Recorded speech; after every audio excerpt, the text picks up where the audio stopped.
Here the person, brothers asked me about persons who entered, bought a house by a riba, they make that mistake before.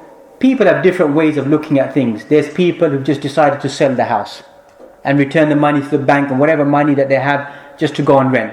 That could be a strong level of iman. Person just does that. I know a person who owned a home, he found out riba is haram, and I even said to him, no, you could sell the house, do something. He just gave it to his brother, said, you do whatever you want to do with it. I don't want nothing to do with it. Just rented the house, began to rent in a house. So some people have a high level of iman, they just give it up. But sometimes they have to be practical. So a person takes positive steps, try to pay off the debt, borrow money from family members, other people, pay off the riba, etc., or try to sell the house eventually, pay the money back to the bank, and then just purchase another house or a cheaper house or live on rent. The most times why we Muslims are involved in riba is what will people say?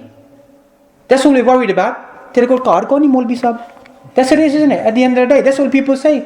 Oh, so-and-so's got any Rajiyan kol 10 makaan and Chaudhriyan kol 15 makaan and tere kol kitne makaan and. That's what it is. You're going to take those houses with you in the grave? What are you going to do with those houses? Look what the Quran says about riba. No sin. Every single sin is mentioned inside the Quran. But inside the Quran talk about riba, it mentions that Allah and His Messenger have declared war. War on the person who takes riba, takes usury, takes interest. That's why Ibn Abbas in Tafsir he mentions, if he said to the person who takes riba, khud salahak, take your weapons and go and fight with Allah. Only a mad person would want to go and fight with Allah, isn't it? That's what even the Quran describes. الذي يتخبطه الشيطان من المس ذلك بأنهم قالوا إن البيع مثل الربا. They say that business is like riba that they say, but the key moment here in the ayah inside Surah Al-Baqarah, I'm not mistaken, is they'll stand up as if they're dazed. There's some ulama tafsir, they mention that person sahibur who's taking riba in this dunya, look at them, they're always frantic, they don't know what they're doing. And most of these people involved in business, what is it? Buy one house, buy another house, remortgage loan. Is there any peace in their life? Do you ever see them enjoying their wealth? Do you ever find them being content? That's the punishment inside this dunya. And likewise inside the akhirah, what will happen to these individuals of taking riba that we find is evil sin that we find. So a person takes positive steps. The person has to humble himself, ask people for money, borrow money from their family members to pay it off. Then let it be so. Because why? The person is living in a state of sin. Their house is in a state of sin. The whole environment is a state of sin. And we have to encourage our people to come out of this. There's nothing wrong in living on rent. Or if you don't own your own house, there's nothing wrong with that. It's a mindset. It's a mindset that this environment is created, that you need to have your own property. Don't most of us in our village back home in Pakistan, how do we live? Do we have a loan? Do we have a mortgage in a house? Mitti da car hai, isn't it? It's only now paise kama ke vilayat tu jaake makaan banaye, villa banaye, isn't it? But before, where did we live? Mitti da makaan si na. We were happy, weren't we? Do pal di rotiyan khane sa khush sa na. Un lakha ho gayan. And what now? What have we got now in our life? Nothing. My dad used to say to me, you'll have big tables, and you know what? You'll have no peace in your life. Nobody will be sitting there. Nobody will be sitting there on your tables. Brotherly uppers, what is it? Fighting over what? Money, isn't it? Taking this possession, taking that possession, fighting brothers fighting amongst one another. Over what? Over what? Over what is it? Over money, blood brothers. That's today we find out all day long we deal with cases.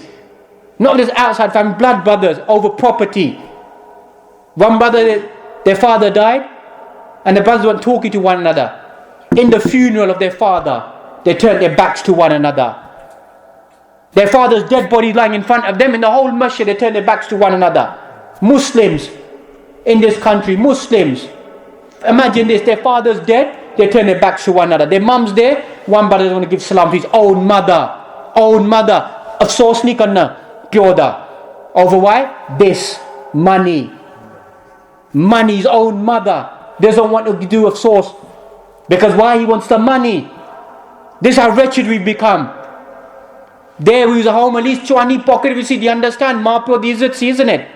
Only one little nickel we had in our pocket, we were happy. This is what this dunya does, isn't it? It leads to this splitting of brothers, families, homes, greed for money, greed for wealth. What are you going to do with this money? Stuff in your pocket, take it to the grave with you? What are you going to do with this money?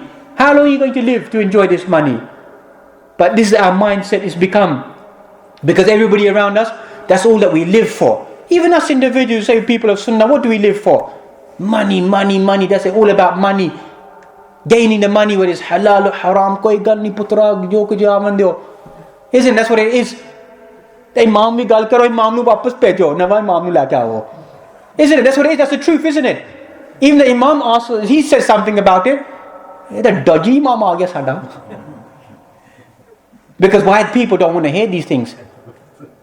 That's the reality. The Imam's job is like a doctor. When you go to your doctor, do you say to your doctor, "Tu dodgy doctor hai?" Or you listen to the doctor, isn't it? Doctor gives you advice, you take it. But the Imam gives you advice. All day long, putra tu zyada galla na karya kar. Takreer teri theek hai putra, lekin yaar galla na chhedya kar. This is their mentality. So why do you send us to study then? Why did you send us then? So that we can come back, that we can just give you what you want to hear inside your life? That's not why we went there. We went there on the path of Allah to preach the path of Allah. Because why? We're responsible in front of who? In front of Allah. Yes, you can advise us, you can correct us, you're our parents, you're in charge of us, we don't mind. But that which is haram and that which is wrong, it's our duty to help one another to come away from these sins. So that's why the masjid need to become more active in advising people to stay away from haram. Because most masjids, unfortunately, they don't care how the money comes in the masjid. People selling haram, doing haram, involved in haram, businesses haram. These are challenges of living inside this country. Al-khamr, alcohol is haram. Not just drinking of it. Hadith inside Sahih Muslim, 10 things which are linked to alcohol. Many of our Muslims, what do? Fully licensed, off license, restaurants serving alcohol. What do they say? Nothing wrong with it. We're giving it to non-Muslims. It's non-Muslim country. Inna Allah idha harrama shay, harrama thamanuhu. If Allah makes something haram, makes the wealth of it to be haram as well. Makes the wealth of it to be haram as well. It's all haram. وَتَعَاوَنُوا عَلَى الْبِرِّ وَالتَّقْوَى وَلَا تَعَاوَنُوا عَلَى الْإِثْمِ وَالْعُدْوَانِ. Encourage one another in good things, not in bad things.